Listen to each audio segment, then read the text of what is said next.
Hello मेरे प्यारे प्यारे बच्चों, आज के वीडियो की शुरुआत एक सीख से। धैर्य और निरंतरता, पेशेंस एंड कंसिस्टेंसी, ये अनिवार्य गुण हैं किसी भी नए लर्निंग के लिए, डेवलपमेंट के लिए। कोई नया कौशल आप विकसित करना चाह रहे हैं, उसके लिए अनिवार्य गुण हैं, तो वीडियो को पूरा देखा करो। तो दोस्तों, वेल्डिंग का स्कोप देख लिया, कहाँ ज़रूरत पड़ती है वेल्डिंग की। वेल्डर का रोल देख लिया कि इंडस्ट्री में उसका रोल कहाँ है। उसकी टूल किट में कौन कौन से इंस्ट्रूमेंट और इक्विपमेंट होते हैं, पर्सनल प्रोटेक्टिव इक्विपमेंट्स के बारे में हमने जान लिया। बन गए वेल्डर। अभी तो पानी को दूर से देखा है, चलिए छप छप करने की कोशिश करते हैं। नई टर्मिनोलॉजी, नए नाम आपके सामने आएंगे, घबराना मत। अगर आप निरंतर रहे और धैर्य रखा तो 3-4 महीनों में ये नाम आपके लिए आम हो जाएंगे और आप इन सब चीज़ों से खेलेंगे। तो चलिए शुरू करते हैं इस सफ़र को। आज पानी में उतर के देखते हैं। तो जब हमने वेल्डिंग का स्कोप देखा था तो उसमें हमने जाना था कि वेल्डिंग दो धातुओं को जोड़ने की एक प्रक्रिया है। और जोड़ना भी ऐसा नहीं कि हमने उसको किसी एडहेसिव से चिपका दिया, गोंद से चिपका दिया या किसी नट बोल्ट से हमने उसको ज्वाइन कर दिया। ये एक मेटलर्जिकल जॉइंट है। मेटलर्जिकल जॉइंट मतलब उस वेल्डिंग में भी सारा धातु ही है और उस धातु में ग्रेन्स हैं और उस ग्रेन्स में एटम्स हैं। एटम्स बॉन्डिंग के साथ जुड़े हुए हैं, मतलब वो सारी चीज़ एक मेटल ही है। जो वेल्डिंग होने के बाद वो जो जॉइंट बना है वो भी मेटल है। इसको हम मेटलर्जिकल जॉइंट कहते हैं। तो जब इस जॉइंट को बनाने की आवश्यकता है तो हमें चाहिए कोई एनर्जी जो इन चीज़ों को, उस जॉइंट को बनाने में हमारी लिए सहायक हो। ये एनर्जी प्राइमरीली हीट होती है। अब ये हीट यानी कि ऊष्मा कहाँ से प्राप्त होती है? इलेक्ट्रिकल सोर्स से हो सकती है, विद्युत से वो ऊर्जा प्राप्त हो सकती है, केमिकल से हो सकती है और किसी ऑप्टिकल सोर्स से हो सकती है, और या मैकेनिकल फ्रिक्शन। ये सारे सोर्सेज हैं जो हमारे लिए वेल्डिंग में उपयोगी होंगे। हमें एक सोर्स चाहिए होता है, एनर्जी सोर्स। इस एनर्जी सोर्स के अनुसार हमने वेल्डिंग का वर्गीकरण किया है। मुख्य तौर पे प्राइमरीली वेल्डिंग दो प्रकार की होती है। एक को कहते हैं फ्यूजन और एक को कहते हैं प्रेशर वेल्डिंग, या उसको नॉन फ्यूजन वेल्डिंग भी कहते हैं। ये फ्यूजन वर्ड क्या है? प्रेशर का तो आपको मतलब पता है। इनको जोड़ना है उसको भी पिघलाएंगे और अगर ज़रूरत पड़ी तो बाहर से एक फिलर मेटल भी लाएंगे ताकि उसको जोड़ने में जो एक्स्ट्रा मटेरियल चाहिए वो भी हम प्रयोग कर सकें। इन सारी चीज़ों को जब हम पिघली हुई अवस्था में पहुंचा देते हैं और फिर जब ये सॉलिडिफाई होती हैं, जमती हैं ठंडी होने पर, तो जॉइंट प्राप्त होता है, मेटलर्जिकल जॉइंट। तो हमारी वेल्डिंग दो प्रकार की है। एक है फ्यूजन जिसमें हमने ये पिघली हुई अवस्था में करा, और दूसरी है प्रेशर वेल्डिंग। प्रेशर वेल्डिंग में हम मैकेनिकल सोर्स से हीट जनरेट करते हैं और बाहर से ऊष्मा का अतिरिक्त सोर्स भी हम दे सकते हैं। यानी कि pressure welding with external heat source भी हो सकती है, विदाउट एक्सटर्नल हीट सोर्स भी हो सकती है। बाहर से किसी और हीट सोर्स को हम उसमें प्रयोग कर सकते हैं। इसको नॉन फ्यूजन वेल्डिंग भी कहते हैं। नॉन फ्यूजन वेल्डिंग कहते हैं, इसका मतलब क्या हुआ? इसका मतलब ये हुआ कि हम प्रेशर वेल्डिंग में पिघली हुई अवस्था तक मेटल्स को नहीं पहुंचाते हैं, हम उनको सॉलिड स्टेट में ही वेल्डिंग करते हैं। सॉलिड स्टेट का मतलब क्या है कि वो गर्म तो हो सकते हैं, होंगे, गर्म तो होंगे, चाहे आप बाहर से कोई हीट सोर्स लाएं या ना लाएं, लेकिन वहाँ पर ऊष्मा उत्पन्न तो होगी। लेकिन वो ऊष्मा हम इतनी उत्पन्न नहीं करते कि ये चीज़ें पिघल जाएं। फ्यूजन वेल्डिंग के प्रकार की बात कर लेते हैं।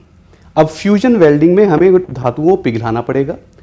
पिघलाएंगे तो हमें कोई हीट सोर्स चाहिए। अगर वो हीट सोर्स है विद्युत, तो उसमें उस वर्ग में कौन कौन सी वेल्डिंग आती है?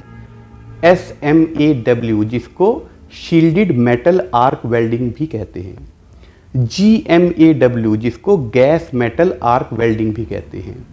GTAW, जिसको गैस टंगस्टन आर्क वेल्डिंग भी कहते हैं। SAW जिसको सबमर्ज्ड आर्क वेल्डिंग भी कहते हैं, PAW जिसको प्लाज्मा आर्क वेल्डिंग कहते हैं, और इलेक्ट्रोस्लैग वेल्डिंग। ये आपके कोर्स में, जिसमें हम हीट सोर्स जो हैं वो विद्युत से प्राप्त करते हैं। अगला जो हीट सोर्स हो सकता है वो केमिकल एनर्जी हो सकता है, कि केमिकल एनर्जी को हमने हीट में बदल दिया। उसमें कौन कौन सी वेल्डिंग आती है? उसमें गैस वेल्डिंग है और उसमें थर्माइट वेल्डिंग है। ये दो वेल्डिंग आपकी केमिकल एनर्जी को हीट एनर्जी में बदलेंगी और पिघलाएंगी धातुओं को। और एक और सोर्स ऑफ एनर्जी हमारे पास होती है, उसको हम ऑप्टिकल सोर्स कहते हैं। किसी रे को हम एक जगह कंसंट्रेट कर देते हैं, उसकी डेंसिटी को बढ़ा देते हैं, और वो इतनी एनर्जी हो जाती है उसमें कि जिस जगह वो पड़ेगी उस जगह पे इतनी ऊष्मा उत्पन्न हो जाएगी कि वो चीज़ें पिघलने लगती हैं। इसमें जो वेल्डिंग हम इस कोर्स में पढ़ेंगे वो हैं लेज़र और इलेक्ट्रॉन बीम। दूसरे वर्गीकरण पे जाएंगे, वहाँ पर हमारा जो मुख्य हीट जनरेटिंग सोर्स है वो मैकेनिकल एनर्जी है। मैकेनिकल एनर्जी को हम हीट में बदलते हैं, और आवश्यकता अगर पड़ी तो हम बाहर से भी किसी और हीट सोर्स को प्रयोग करें, उसका तापमान बढ़ जाए और नरम अवस्था में हम उसको सॉलिड स्टेट डिफ्यूजन या सॉलिड स्टेट वेल्डिंग कर सकें। हमारे कोर्स में इस वर्ग में आने वाली कौन कौन सी वेल्डिंग है? फ्रिक्शन वेल्डिंग, फोर्ज वेल्डिंग और एक्सप्लोजन वेल्डिंग। बूम। और क्या क्या हम पढ़ेंगे इस प्लेलिस्ट में, इस सीरीज में? हम हर वेल्डिंग प्रोसेस की मशीन्स, उनकी टेक्निक्स और क्या प्रोसेसेस होते हैं उन सब के बारे में जानेंगे। वेल्डिंग करने से पहले क्या प्रिपरेशन होती है, जैसे हीट ट्रीटमेंट होता है इलेक्ट्रोड का और जिन दो धातुओं को हमें जोड़ना है उनका, एज प्रिपरेशन होती है, और वेल्डिंग के बाद जॉब को भी पोस्ट वेल्ड हीट ट्रीटमेंट किया जाता है। वो क्यों किया जाता है, वो क्या चीज़ें होती हैं, उनके बारे में समझेंगे। और इस सीरीज में हम बात करेंगे वेल्डिंग कंज्यूमेबल्स की। वेल्डिंग करते हुए जितनी चीज़ें हमें आवश्यक होती हैं, जो खर्च हो जाएंगी उस वेल्डिंग को करते हुए, कंज्यूम हो जाएंगी, उसमें गैसेज आएंगी और फिलर रॉड्स आएंगे। इनके क्लासिफिकेशन की भी बात करेंगे और इनके नॉमेनक्लेचर की भी बात करेंगे कि उनका वो नाम क्यों दिया गया है। और बात करेंगे वेल्डिंग में आने वाले डिफेक्ट्स की, उसमें डिस्टॉर्शन से लेके और जितने भी वेल्डिंग में डिफेक्ट्स आते हैं उन सब की चर्चा करेंगे। वो क्यों आते हैं, वो ना आए उसके लिए एक वेल्डर को क्या करना चाहिए।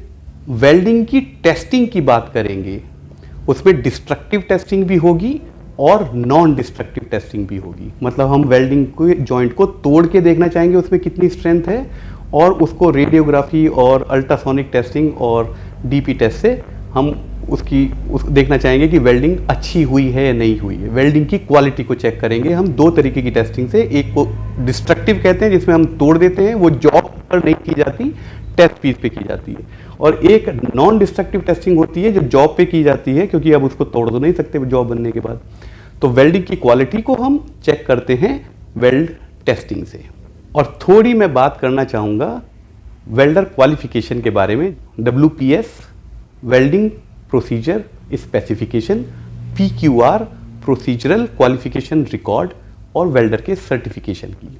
और इसके अलावा हम कुछ रिलेटेड जो चीज़ें हैं, वेल्डिंग से रिलेटेड कुछ प्रोसेसेस हैं, उनकी बात करेंगे, जैसे brazing, oxy acetylene gas cutting. इस पूरे एक साल में हम इन चीज़ों की चर्चा करेंगे। तो क्या तैयार हैं इस सफ़र के लिए जो आपको एक अनस्किल्ड व्यक्ति से एक स्किल्ड वेल्डर बना देगा? बड़ा मज़ेदार सफ़र है, और सीखने के लिए अपने अनुदेशकों के संपर्क में रहें। अपने संस्थान के बाहर बहुत सारे ऐसे व्यक्ति हैं जो वेल्डिंग ट्रेड में जानकार हैं, उनके संपर्क में रहें। अपने सवाल उनसे पूछें, मुझे उम्मीद है कि वो आप लोगों के सवालों के जवाब जरूर देंगे, आपकी मदद जरूर करेंगे। इस नोट के साथ आज के लिए मैं विदा लेता हूँ। Thank you very much. अपना ध्यान रखिएगा। शुभकामनाएं।